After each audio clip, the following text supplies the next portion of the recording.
Is this thing straight? Okay, yeah, I think so.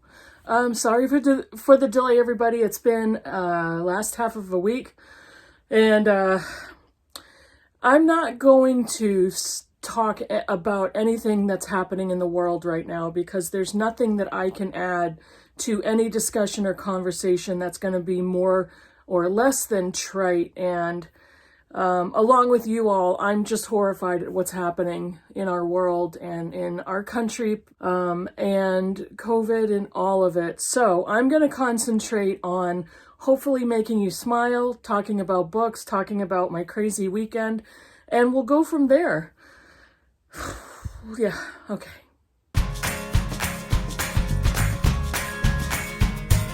Hey Booktube, it's Kim at Middle of the Book March, and this is my bookish week for Saturday, March 12th. Oh gosh, I always, never do I prepare for that. And I always have to think back to my previous work day to remember what date was I signing on all my paperwork. So I figured it out. I did pretty good. I had a pretty full bookish week last week compared to the previous week. So I have a lot to talk about. Oh, and also this video is late because I'm filming on Saturday morning and I normally film on Friday afternoon, but on Friday, my husband called me at work in the morning. He had the week off last week and he said the dryer finally died. And our dryer was 17 years old and it just gave up. And we're not really fix-it people, and it's an old dryer, so we're like, all right, well, we were gonna replace it anyway. So I spent a few hours online at work finding a dryer that we could pick up yesterday. So we bought a dryer online. We went to Lowe's and picked it up late yesterday afternoon. I also had my book group last night, so we bought the dryer, got it home, got it into the house. I got out of here and picked up Chinese food for my book group, went to book group last night, didn't get home till 11:15, and here we are Saturday morning. When I got up, my husband was out with some friends for breakfast, and he came back, and then it was time for us to get the old dryer out and get the laundry room ready for the new dryer. My laundry room is tiny, and it's the most poorly designed laundry room I've ever seen. The washer and dryer face each other in this little closet. And there's this little aisleway in between for the people to do the laundry. And so getting the dryer and the washer out in order to prep the floor and make the connections, it was just a cluster. But we've got all the appliances are out. We need to prep the floor, put down new linoleum, and get the appliances hooked back up. Now, one of the best things about home ownership is having your own washer and dryer. If for any of you who are homeowners, you know, remember the times when we lived in apartments and we had to go to the laundromat, or, you know, cross your fingers and hope nobody stole your laundry from the laundry room in the building or whatever it was. But that was one of the first things that I celebrated once we bought our first house, was having our own washer and dryer. And if you're a geek like me, you love having new appliances. See, I'm hoping I'm making you laugh right now. How about if I talk about books? So I finished 3 books last week. I finished the last book I had for my Booktube prize round in translated fiction. So all of my 6 books are done and I voted. So that is ready to evaluate once March is over. So I'm looking forward to that. And I finished 2 other books. The first one I finished is from Ntozake Shange. This is for colored girls who have considered suicide when the rainbow is enough. And this is labeled as a choreo poem. This book was originally published in 1975, and this one has a new introduction by the author that she wrote in 2010. And Shange died in 2018. This is a play, a poem/play that was produced on Broadway, also made into a movie, I believe by Tyler Perry. And one of the other awesome things about the book is there's many pictures in the back. And this is a tiny little book. The text is 88 pages. And this is the author. It's a gorgeous photos that are in the back of the book. There are pictures of some of the actresses, the Hollywood actresses that starred in the film, and some of the Broadway. I mean, these are big name actresses: Felicia Rashad, Kerry Washington, Tandy Newton. I mean, there's so many here. There's some of the Broadway photos. Now, this play / poem is a combination of a stage drama and poetry. And Shange wrote this about the Black woman's experience with relationships with men, with living in Harlem, with their femininity, their identities, racism. It was spectacular. And I would just say to anybody, read this play, read this poetry. Her poetry is gorgeous. It is raw and filled with humanity and the experience of Black women in the 70s and the 80s and going forward. It is comprised, the play is comprised of each woman wearing a different colored dress, so it forms a rainbow, and each one of them has a part in the stage drama, and each one recites different poems, different parts of poetry. The poems in the book are very, they can be horrifying. They talk about child abuse and rape. They're also just uplifting and gorgeous when they talk about the friendship and the relationships and the security that these Black women bring to each other. I just can't say enough about it, and I thought it was magnificent, and everybody should go and pick this up. It could be a fast read, but I read it much more slowly than I would normally read an 88-page book, because the words need to be absorbed and the poetry needs to be absorbed and dwelled on. So I thought it was incredible. The book that I finished is a novel, and we read this for my book group with the Critical Chicks, and this is The Immortalist by Chloe Benjamin. This was such a funny discussion. We met last night, and the woman, my friend who picked it, couldn't stand the book, and we had her on Zoom. She lives in Florida, and she could only spend, like maybe an hour on the Zoom call because she had some company coming over. And she was hilarious because she told us her opinions first so she could get them out, and she couldn't stand the book, and she was so animated on video, and the F words were flying, and we were laughing hysterically because this was a Marmite book. This was a book that some of us hated, some of us really enjoyed, and I was the one that really enjoyed it, and I was very surprised because I didn't expect to. This is a book of the 4 gold children. It is Varia, Daniel, Clara, and Simon. And they are children, and they live in New York City, I believe in Brooklyn. And they get wind of a fortune teller from another kid, and they decide, Daniel convinces all of them that they want to go and see this fortune teller and find out what she could possibly tell them about their futures. So they do that, and they're all children. This fortune teller tells each of them separately the date of their death. And so the 4 of them are pretty much traumatized by this information. Now, their father dies very suddenly on the streets of New York. He has a sudden heart attack and collapses on the sidewalk. That is the event and the impetus that creates the future for these 4 children and what they all decide to do after they lost their father, who they all adored. And they live with their mother in this Brooklyn apartment. Simon and Clara decide to leave, and Simon is still only a teenager. He's probably 16 years old. And Simon and Clara go to San Francisco, very shockingly. And Daniel and Varia are left behind, and they eventually, have a life and grow older and create their lives. But the story is revolving around each child, each of the 4 perspectives, and it discusses what their life became and what they did with their lives and how they died. And when they talk about what they did with that information of the date of their deaths. And I thought it was a really enjoyable book to read. Some of us were disappointed because they were expecting some magical realism, and it's really not that. It's basically a commentary on what are you going to make of your life, and what would you do with your life if you knew the day that you were going to die. So there's not any real magic or magical realism. There was a lot of conversation about what the fortune teller actually knew, and if she pinpointed the exact date they were going to die. And did that information cause each of the children to live a certain way so that they died on those dates? Or was that just fate? Was it preordained that that was when they were going to die? It was a really interesting concept. Now, it wasn't perfect. There were a lot of threads that she just trailed off in all different directions, and they just never got tied together. There were a few characters that are like, what's the point of that character in the story?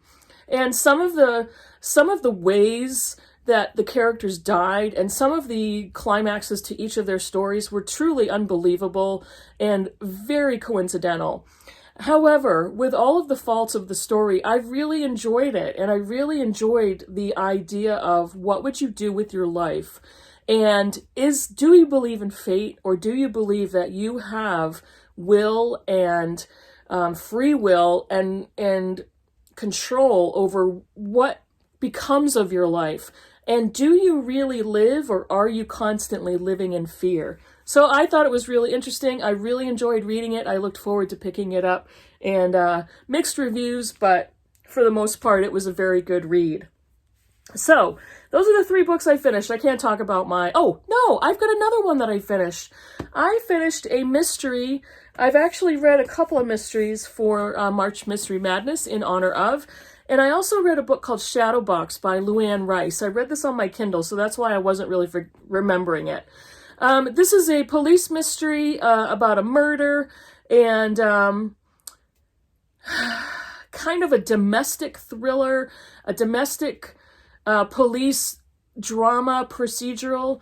And it takes place in a very wealthy seaside town in Connecticut. Now, I read a book by Luann Rice last year called Last Day, and it's the same setting. It's the same town, same community of people, interconnected characters. And Shadowbox is the story of Claire, who is an artist who creates Shadowbox art, and she displays them at the local art gallery. She is married, and her husband is running for governor of the state of Connecticut. And very shortly after she marries him, she realizes he is not the man she thought he was. And so there's a lot of backstory and a lot of baggage, a lot of secrets that very slowly come out through the book. And there are previous young women that were murdered, and all of that is tied together in the current crimes. And so the police officer from the previous book, The Last Day, is also in this book. And so there's a lot of interconnected family characters. It was a good read, and I read it. It was a super fast read. The plot was very fast, and it built and built and built, which is a typical mystery novel, a typical thriller. So I really enjoyed that. It was a great read after some heavy books, and that's specifically why I picked it up. But it wasn't this giant epiphany at the end. It was quite predictable. I pretty much knew who was the murderer. I knew pretty much what was going to happen. I had actually wished for a different outcome that I was hoping the author was going to write into the book, and she didn't. And I'm like, oh, that would have been so good. And I'm like, I could write this ending better. But it was an enjoyable read. Again, a lot of loose ends that never got tied together. A lot of characters that were superfluous in this story. But I did enjoy reading such a fast book. And yeah, I think for the most part, Luann Rice is a romance author. And I looked for some more of her mysteries, and I found mostly romances. So I'm not sure I'm going to go back to her. It was basically a 3-star book, so I did enjoy it. And it was a very fast, very fun book to read. So, what else do I have to talk about? Oh, I did have a DNF, and this one was so disappointing because I was so looking forward to this book. This was a buddy read with AJ Dunn, and I was so apologetic because I was so sorry that I just could not continue with this book. And this is Lolita by Vladimir Nabokov. I couldn't do it. I tried. This is a modern classic, and this book has been referred to in so many other novels I've read. I could not continue with it. The writing is absolutely brilliant, but the content is so horrible to me, and it was so triggering all over the place. I just could not read it. I could not read the continued story of a unreliable pedophile narrator, and I had to stop. So this one is going in the unhaul pile. And AJ, I hope, I'm still so apologetic. I hope that we had talked about doing a different buddy read sometime later in the future, so I had to give up Lolita. Now, what am I currently reading? I am almost done with Miracle Creek on audio. I think I have 25% left in the book. And this is a court case. This is a mystery court case. And I'm really looking forward to finishing to find out who's guilty. I'm thinking I know I can follow all the trails, but I've seen reviews and I've read reviews that say you don't know until the very end. And I'm really looking forward to seeing, is that in fact true? And I think it's going to be. So, excuse me, I'm listening. I'm looking for another book here. I don't know what I'm doing. What am I doing? I don't remember. I'm on my Kindle. I'm looking on my Kindle because there's another Kindle book I'm reading, and I want to make sure I get the authors right. And I'm going to try to look it up here. Hold on. I'm also currently reading 400 Souls, edited by Ibram X. Kendi, and I forget her name. There's a second editor, and I'm going to put it in the text below, and I'm currently reading that on my Kindle. That is an essay collection written by Black authors on slavery in America and the advent of slavery and its continued history in the United States. So that one is going really well. It's so much history that I'm learning and getting kind of repeat learning American history and the history of slavery. I have just started my March of the Mammoth. I'm about 32 pages in. This book is glorious. This is Ursula K. Le Guin's Hainish novels in this Library of America volume 1. And it has Rocannon's World, Planet of Exile, City of Illusions, The Left Hand of Darkness, and The Dispossessed, along with some of her stories. I cannot wait to pick this back up this weekend. I'm hoping that I can get so much reading in here. It is so good. I love it. I love the writing. She was a genius. Love it.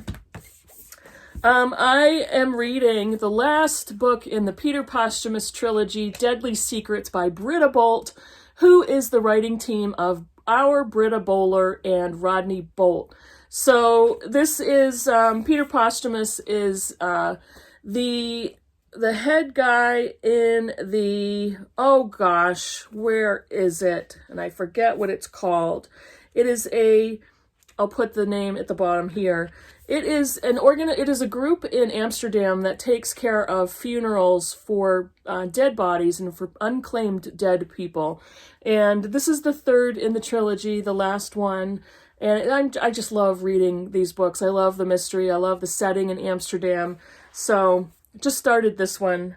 And I picked up several mysteries and I paged through and I read a few pages. And that's the one that stuck with me. And not even because it's Britta, and I love her first two books in the series, but that's the one that stuck, and that's the one that made me want to keep reading and find out what happens. I think that's it. It was a pretty good week. It was a really good reading week, and I think this one is going to be stupendous because I've got Le Guin's writing. I'm going to finish Miracle Creek. I'm going to continue reading 400 Souls, and we'll probably pick up another book. I've Deadly Secrets. Come on, Britta Bolt, Rodney Bolt. That's it for me. I'm going to go right now to Home Depot or Lowe's and pick up some shelving for my stupid laundry room. And I'm waiting for my husband to get back from the dump, throwing away our stupid old broken dryer. And we're going to try to reinstall our stupid washer and stupid new dryer. So I'm going to be busy and the house is a wreck. So that's what I'll be doing all day today. Let me know what you think of the books I talked about, and I'll see you in the next video. Bye, everybody.